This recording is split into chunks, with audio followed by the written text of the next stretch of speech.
बिस्मिल्लाहिर्रहमानिर्रहीम। अस्सलामु अलैकुम नाइन्थ क्लास। उम्मीद है आप सारे खैरियत से होंगे। बेटा हम लोग चैप्टर नंबर 3 डिस्कस कर रहे हैं, फ़िज़िक्स का डायनामिक्स, और हमने इसकी एक्सरसाइज और जो है टॉपिक्स कंप्लीट कर लिए हैं। अब हमारा जो टॉपिक स्टार्ट हो रहा है बेटा वो प्रॉब्लम्स का स्टार्ट हो रहा है। प्रॉब्लम डिस्कस करेंगे।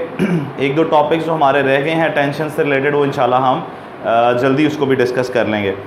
प्रॉब्लम बेटा आज हमारा जो टॉपिक है वो हमने जो है वो न्यूमेरिकल्स डिस्कस कर रहे हैं चैप्टर नंबर 3 के 3.1, 2 और 3। तो बेटा न्यूमेरिकल्स के लिए सबसे इंपॉर्टेंट चीज़ आपने जहन में क्या रखनी है सबसे पहले, कि आपके पास जो है वो चैप्टर का नॉलेज और फार्मूलाज आपको याद होने चाहिए। क्योंकि न्यूमेरिकल्स बेटा सॉल्व ही तब होते हैं जब आप उसको अंडरस्टैंड करते हो और ये एक्सपेक्ट कर लेते हो कि इसमें फार्मूला कौन सा अप्लाई किया जाएगा। तो समझेंगे पहले इंशाल्लाह, फिर उसका फॉर्मेट चेक करेंगे और उसमें हम चेक करेंगे कौन सा फार्मूलाज अप्लाई होते हैं। तो देखते हैं बेटा, पहला न्यूमेरिकल हमारा 3.1 है। 3.1 में आपने बुक्स खोल लेनी, साथ अपने पेन, अपने रजिस्टर्स और कैलकुलेटर्स अपने पास रखने बेटा। तो जल्दी से इसको अरेंज करें। 3.1 में वो कह रहा है force of 20 newton moves a body with an acceleration of 2 metre per second, what is its mass.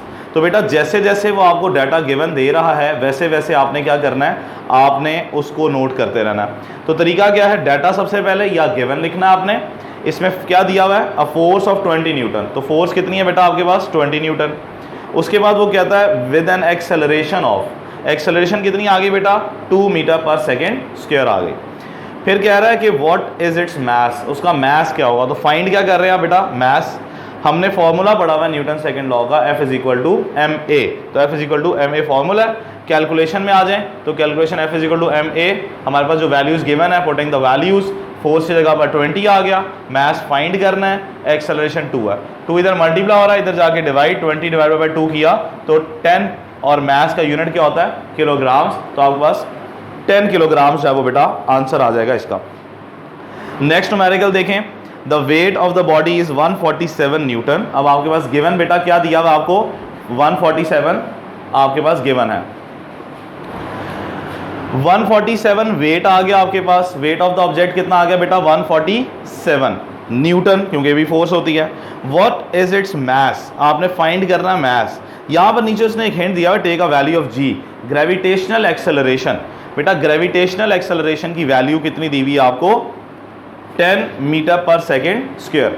तो ये देखें ग्रेविटेशनल वैल्यू की ग्रेविटेशनल एक्सेलरेशन की value 10 metre per second square आ गई। इसके बाद आपने फाइंड करना मास का। फॉर्मूला हमारे पास वेट का क्या है, W is equal to M G. तो कैलकुलेशन में अगर आप देखें तो W is equal to M G आपके पास आ जाएगा बेटा, और पुटिंग द वैल्यूज, वेट की जगह 147, मास आपके पास फाइंड करना है, जी की वैल्यू 10, 10 मल्टीप्लाई हो रहा है, इधर आके डिवाइड, तो 147 डिवाइड बाई 10 किया, 14.7 किलोग्राम आपके पास मास आ गया। थर्ड बेटा नेक्स्ट जो आपके पास न्यूमेरिकल है वो आपके पास क्या कह रहा है, how much force is needed to prevent. Prevent का मतलब होता है बेटा बचाना, फ्रॉम फॉलिंग आपने prevent a body of mass 10 kilogram from falling, यानी 10 किलोग्राम मास का ऑब्जेक्ट है जिसको गिरने से आपने बचाना है। तो बेटा याद रखिएगा, किसी भी ऑब्जेक्ट को गिरने से बचाने के लिए आपने जो फोर्स लगानी होती है बेटा वो उसके वेट के बराबर होती है। हमेशा याद रखिएगा कि जितनी भी आपने फोर्स किसी चीज़ को, जैसा बुक है, मैंने बुक को गिरने से बचाना है तो मैं कितनी फोर्स लगाऊंगा, जितना इसका वेट है। तो ये आपने कॉन्सेप्ट जेन में रखना है इस न्यूमेरिकल के लिए। तो मास दिया हुआ सिर्फ 10 किलोग्राम। अब देखिए वेट के इक्वल है तो वेट का फॉर्मूला फॉरन जेन में आ जाना चाहिए, क्या पड़ा है, weight is equal to M G. तो जी की वैल्यू भी चाहिए, वो फिक्स होती है, gravitational acceleration 10 metre per second square होती है। तो फाइंड फोर्स, यानी फोर्स आपने निकालने कितनी उसको गिरने से बचाने के लिए चाहिए। तो फोर्स मैंने आपको बताया किसके इक्वल होगी, वेट के, और वेट क्या होता है, एम जी होता है। कैलकुलेशन में देखें force is equal to weight, और वेट होता है M G. Putting the values, mass 10 है, जी की वैल्यू 10 है, 10 इंटू 10 100 न्यूटन बेटा आपके पास आंसर आ गया। तो बेटा ये 3 न्यूमेरिकल्स आपने अच्छे से बेटा सॉल्व कर लेने हैं, और इनको आपने कोई भी मसला आएगा आपने मुझसे डिस्कस कर लेना, इंशाल्लाह होप सो इसको कवर कर लेंगे। बहुत शुक्रिया। अस्सलामु अलैकुम व रहमतुल्लाहि व बरकातुहू।